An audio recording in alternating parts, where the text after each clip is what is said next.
The National Broadcasting Company takes pleasure in presenting a new series starring Jessica Tandy and Hume Cronyn as Anne and James Wallace in The Married.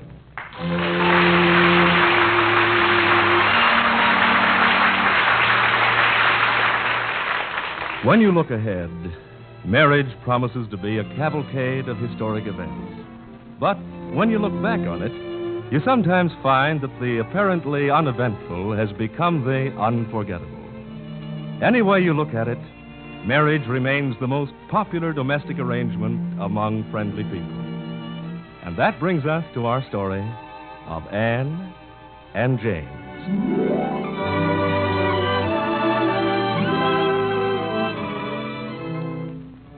I don't know about this business of love at first sight. When I was introduced to Anne, I only thought that she was a nice girl with attractive eyes, and I said, "How do you do?" And I looked around the room for something with a little more yumph. I was very young. I left her at her door that night with a feeling of respect for her intelligence, which means, of course, that she'd listened prettily while I went over the fine points in the case of the State of New York versus Hutchins, Hogan, and Prosnick, which I was working on at the time. Very interesting case, too. Well, anyway, I walked to the subway and I forgot all about her. No one was more surprised than I when I called her in the morning and asked her for a date. And on that rainy night 3 weeks later in the hallway of her apartment house, if anybody had told me that I was going to ask her to marry me, well, I would have said he was crazy. Good night, James. Good night, Anne. Good night, James. Good night, Anne. Oh, good night, James. Good night, Anne. You'd better go now, James. This time you'd really better. Why? You worried about old what's-her-name, landlady? Mrs. Grady? Well, she's awake. That's her radio. Well, what of it? A girl who lives alone has to be careful of her reputation. Hee. How's your reputation? James, stop that. With Mother coming to town tomorrow, I don't want Mrs. Grady giving her a lot of ideas. Well, she can't do that. That's slander and defamation of character. Oh, I love that perfume. Don't ever use any other kind. Oh, it's easy for you. You don't live here. I do. And you're not a single girl. I am. I defy Mrs. Grady. Mrs. Grady, I defy... James, please. Sorry. Let's say goodnight now. I mean, really. I'm so wet. Look, come on. Stand over here. There. Now. Comfortable? Oh, how I hate apartment houses. When we get married, let's get a house. I don't care how small or how far away. I beg your pardon? What? What did you just say? Hate apartments like houses? You mentioned marriage. Oh, of course, married first. You can't just ignore convention. James, dear, a girl likes to be asked. Oh, but I took it for granted that you... Well, that's just it.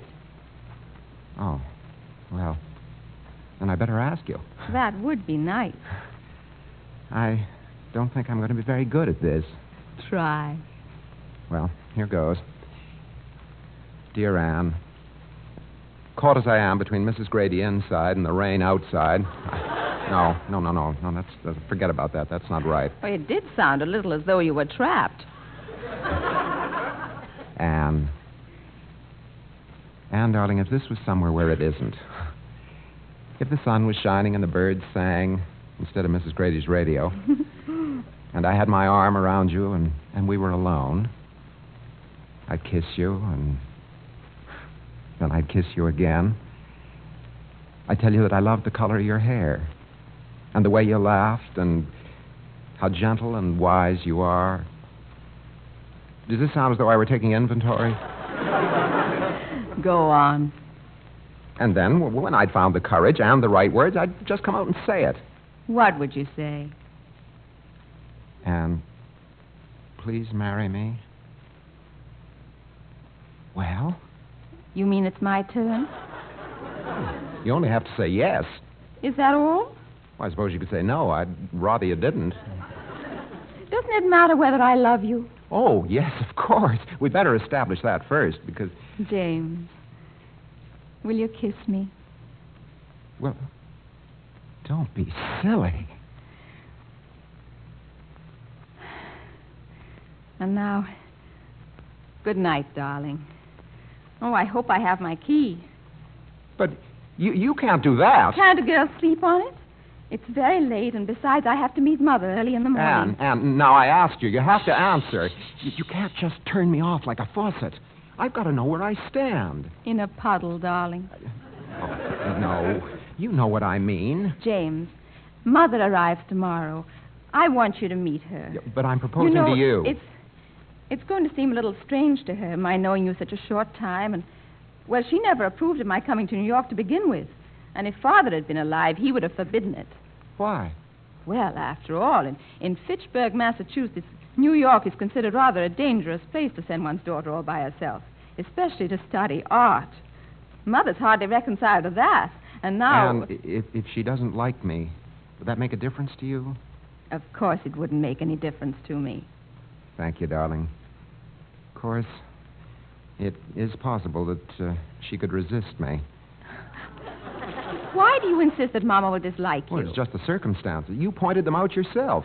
You know what I mean. Are you sure there isn't something sinister about you that an inexperienced girl wouldn't notice, but that her mother would? Not at all. As a matter of fact, middle-aged ladies usually like me very much. Oh, don't brag. Not bragging. I only try to reassure you. Anne, dear, I want to marry you more than anything else in the world. Now, do you or do you not feel the same way about me? Must I answer yes or no, Counselor? No, of course not. Dear James. Dear impulsive man. I don't know you at all, really. But you will. No, don't interrupt. I don't know you at all. But even now, here in this shabby hallway with Mrs. Grady listening and the rain running off my collar and down my neck, I think I love you very, very much. Will that do? Yes, Anne. Yes, that's terribly nice to know. I may burst with happiness.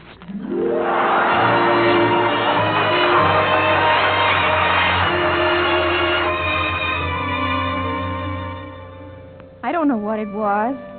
This talk of marriage 3 weeks after meeting James was something I didn't expect. And yet, looking back, I think I had a feeling about him the moment we met at the party. James pretended to be so sophisticated and devil-may-care. Well, I just wanted to mother him. I don't know exactly when I stopped feeling simply maternal and got a younger feeling, when I started loving him. Well, I met the train from Fitchburg and told Mother I was thinking of marrying James. Oh, dear. Her face got set the way it had when I told her I was going to New York. Poor Mama. I knew that she was going to be hard on James. Even so, I couldn't wait to exhibit him. My James. But as that wouldn't be possible until the evening, I introduced her to my next most prized possession, my apartment. Doesn't this wallpaper make you terribly depressed? I'd have the blues from morning till night. No, I've been very happy with this wallpaper. I've been happy with everything for 3 weeks. Yes, I know. You're going to love him, Mama. I can't wait until tonight. Oh, look at the time. I'd better put these dishes away. I just can't help wishing he was something besides a lawyer. What's wrong with lawyers? Well, lawyers always smoke cigars and wear dark gray suits. James smokes a pipe, and I've never seen him in a dark gray suit. Can't be much of a lawyer. And even if he is, they don't make good husbands. Now, Mama, is that a fair thing to say? Well, you can't tell me that a man can spend the day fooling around with loopholes and tricky language and then come home and give his wife a straight answer. No. Oh, Mama. You'll ask him why he's late for dinner, and he'll wherefore and whereas you till he's blue in the face. Mama, stop it. You haven't even met him yet. And I'd like to hear what your father would have said about your marrying a strange lawyer whom you've known for only 3 weeks, who claims to have a family up in Canada that nobody's ever seen. Mother, you're being ridiculous. Ridiculous, am I? You're ready to give away your life to a man you've known only 3 weeks. 21 days. Well, it is an awfully short time, I admit. For all you know, he may have a wife and children somewhere. All right, go on, laugh at me. But learning to live with another person is the most difficult thing in the world. Even with a man you've known for years, let alone 3 weeks. I know, Mama. Your father was a wonderful man in all the big ways, but there were little things about him that nearly drove me out of my mind. Just little things, but I had to live with them. For instance? Well, Oh, it sounds silly, but he used to put ketchup on his eggs. I never told him, but if there's anything that takes away my appetite, it's eggs with ketchup on them. It happened every morning of my married life. And I could never eat breakfast until lunchtime, and it wasn't funny. Oh, I'm sorry, Mama. It's things like that make marriage unbearable when you find them out too late. Well, it didn't make your marriage unbearable, did it? You've always said Father was a devoted husband. Yes, but I might have found a devoted husband who wasn't devoted to ketchup on his eggs. But, Mama... Oh, this man might have habits that would make you miserable. You'll be married a long time, dear. And a long time with the wrong man is... Well, it's a long time. Yes.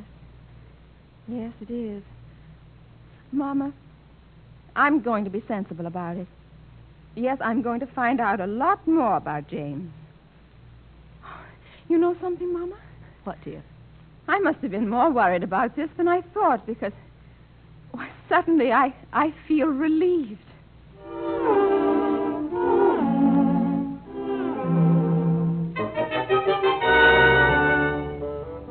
When I left Anne that night after proposing, I couldn't wait to get home and tell Tony. I was walking on air. Well, for 2 blocks, anyway. Then the elation suddenly evaporated in the cold night air, and the events of the hallway became unreal, and I was alone with the disconcerting fact that I'd asked a girl to be my wife. I got butterflies in the stomach, big apprehensive ones with wildly flapping wings. Why hadn't I kept my big mouth shut? At least until I considered the consequences. I was scared stiff. I crept into bed, trying not to wake Tony, but, well, sleep was impossible. Oh,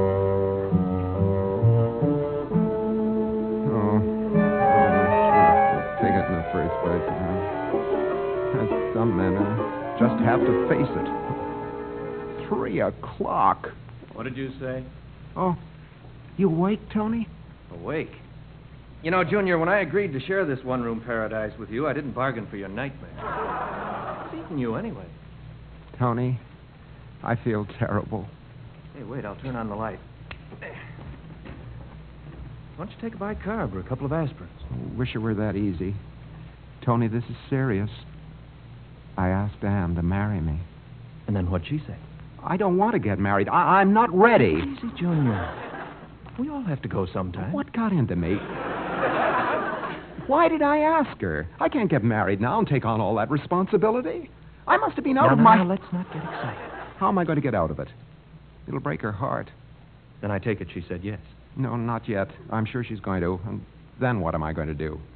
Marry her. What? You're the guy who always said that when a man becomes a husband, he stops being an individual. Oh, I say a lot of things. I'm very clever. You remember that night on the subway when you picked out the married men by the way they looked? Depressed, harried, shabby. Yeah. We were real wise guys, weren't we? Tony, you're not helping me. I thought I could count on you, but... Sure. I said, and I still say, if a man marries the wrong girl, it's the end of him as an individual. Okay. That's what I said you said. But if he marries the right girl, it may be just the beginning. Sometimes it works out. Some of my best friends are married. My mother and father, for instance. And didn't you tell me your parents were happy? Yes, but my father was the type who needs to get married to be happy. What type are you, Junior? Tony, I'm not what I seem. You know, conventional, conscientious, disciplined. Underneath, in me, anyway, there's a streak of primitive wildness. Oh, no. Tony, this is very serious. Honestly, I don't think I'm the type to be satisfied with a domestic life. Why not? Even Tarzan had a mate. Oh, stop kidding me, will you? I'm sorry I ever started this. Don't be sorry. Maybe you're right. Could be you're a born bachelor, and that's it. Then I'm back where I started. And what am I going to do about Anne? I kill her when I tell her I've changed my mind. I don't think it will. Tony, she's crazy about me. Maybe. But she's a good-looking girl. She won't be heartbroken for long. Oh, Anne's not a coquette, Tony. When that girl gives her heart, she gives it for keeps. Maybe, but don't worry about it. One of those handsome models she meets in art school might find a way to make her forget. Oh, no, not Anne. No, she's not impressed with muscle. Okay. So she'll meet some brilliant artist. She'll have more in common with an artist than a lawyer anyway. Oh, I don't know. Some artists are practically inarticulate. I won't argue the point, Counselor. I'm going back to sleep. Try it yourself. No. You can never be happy with an artist. Go to sleep. Too level-headed. Good night, Jim. Good night. Tony. Yes, Junior? What now? Tony, if we get married before your vacation, will you be my best man?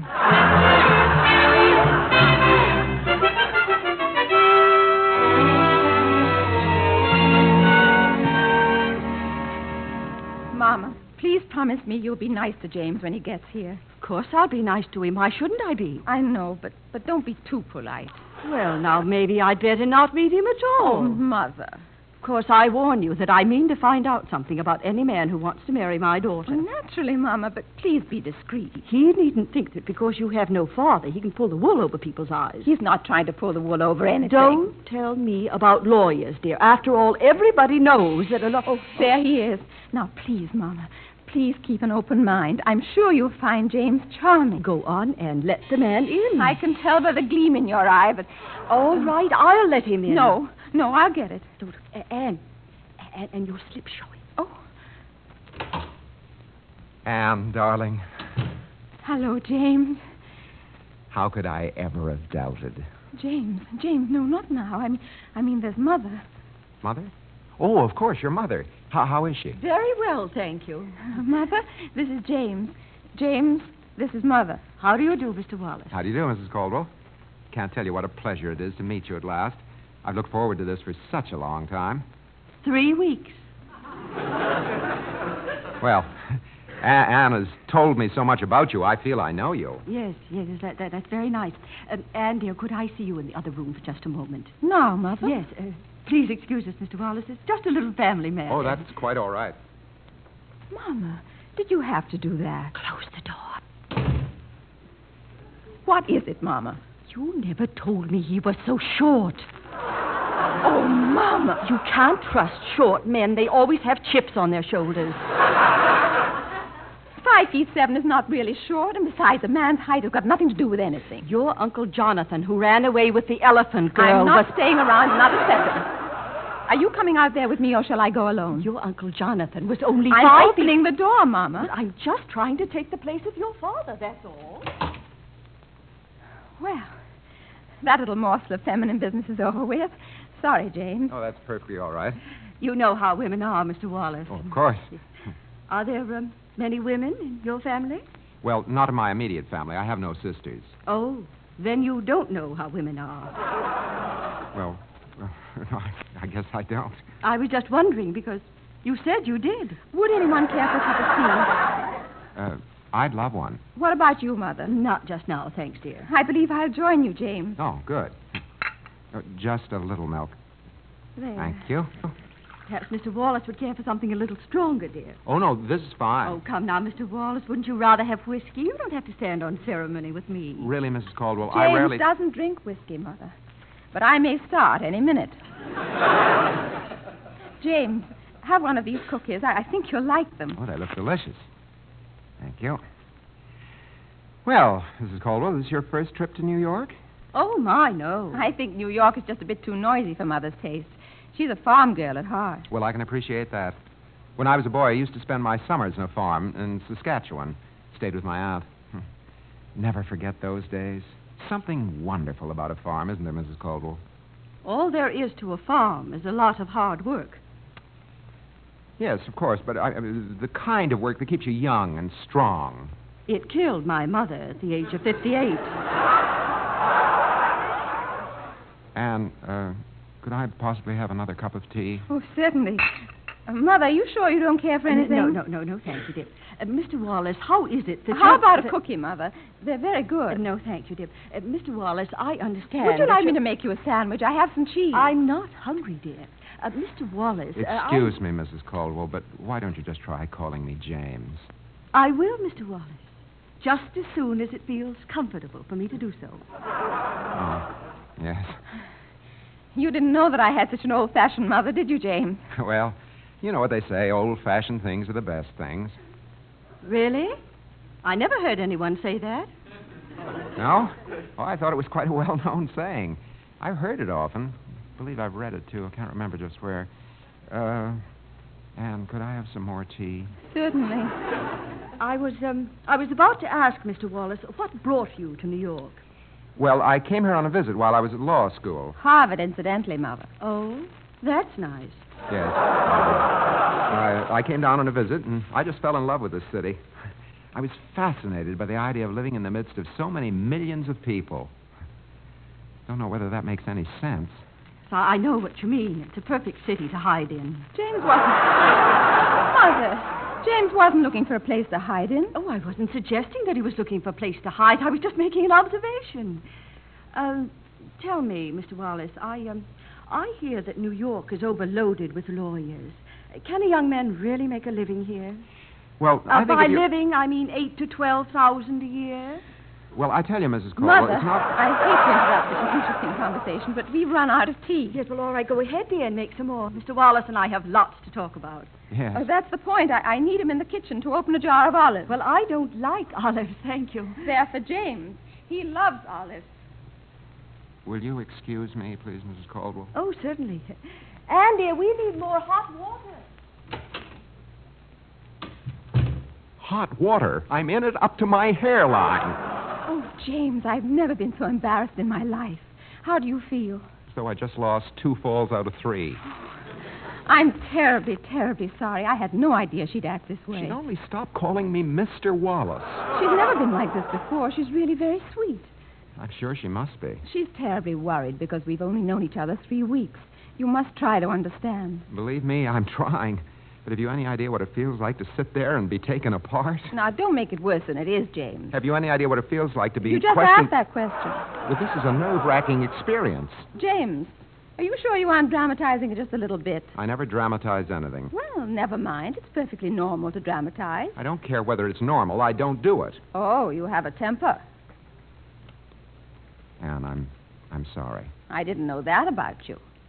I wouldn't say that I had an abnormal temper. Perhaps not. Still, you have a temper.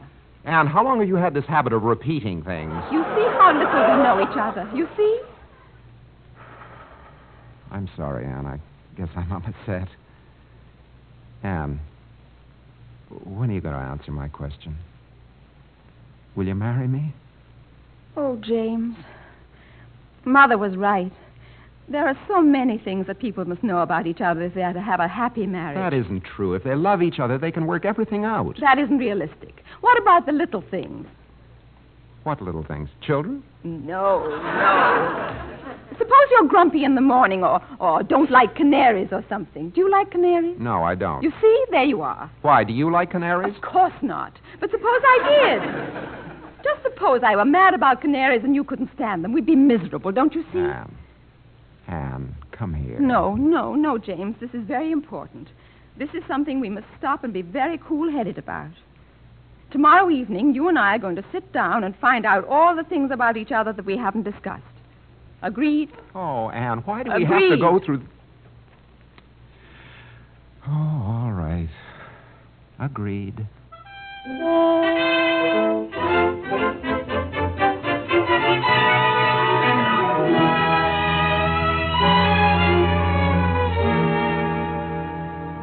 Now, James, we must have an objective and logical conversation. Is that understood? Yes, Miss Caldwell. You're being facetious. No, Miss Caldwell. Just good-natured. James, if something that's important to me is just a joke to you, then there's something seriously wrong between us. All right, dear. Actually, I think it's important, too. Oh, I hope you do. I really hope so. Now, I've made a list of things, and if you think of anything else, just ask. Right. You comfortable in that chair, darling? Please, James, there will be no affection. Sorry. By the way, where's your mother? She's out shopping. More likely a police headquarters, seeing if I have a record. James, you're being frivolous. No, darling. Simply apprehensive. Now, let's look at the situation dispassionately. I'm sure we agree on everything. Well, I feel it. That's what we're here to find out. Now, 1, do you sleep with a window open? Well? Do you? You must tell me. Oh, I always have the window open. You do. Well, always. How about you? I can't sleep if there's a draft. You can't? No. Well, after all, what's a little thing like a window? We can always close... No, James. No, don't make light of it. It's an important difference between us. I suppose so. It's vital to find out these things now. Well, now, let's go on. That's probably the only point on which we disagree. 2. Are you untidy in the home? I mean, do you drop things all over the place, or do you like to be neat at all times? Oh. Suppose I've got to be honest. You must. At home, I'm a pig. See. But I could change so easily. Oh, no. It's easy to say so.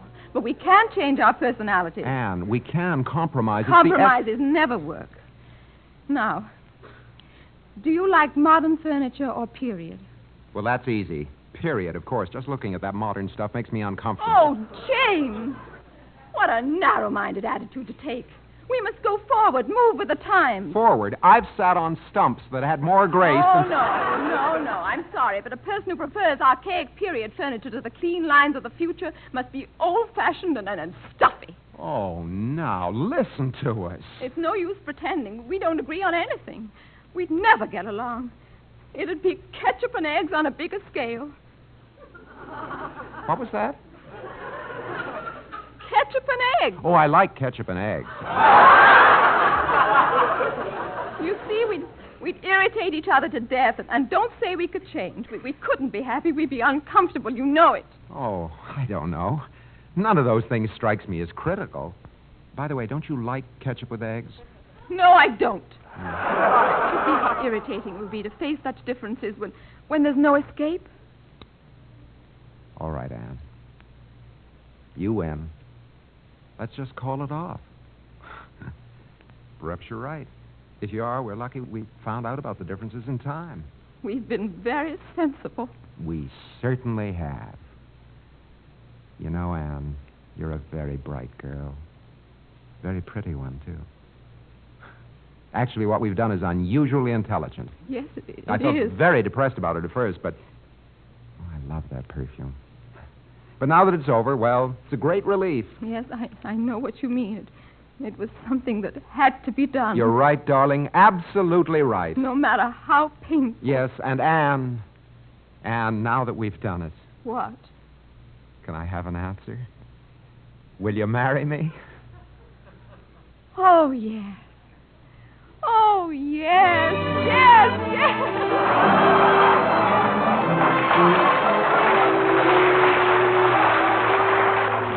And so the marriage took place. And we moved into a modern house. With some 18th century furniture. And closed bedroom windows. Good night, James. Good night, darling.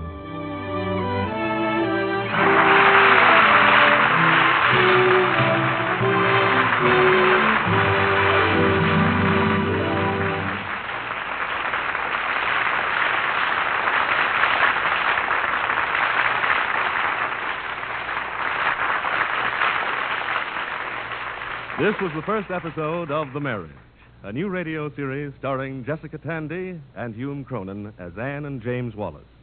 Anne's mother was played by Muriel Bremner. Tony was played by Charles Flynn. Music was conducted by Joseph Galicchio and composed by Emil Soderstrom. The Marriage was directed by Milton Merlin and presented by the National Broadcasting Company.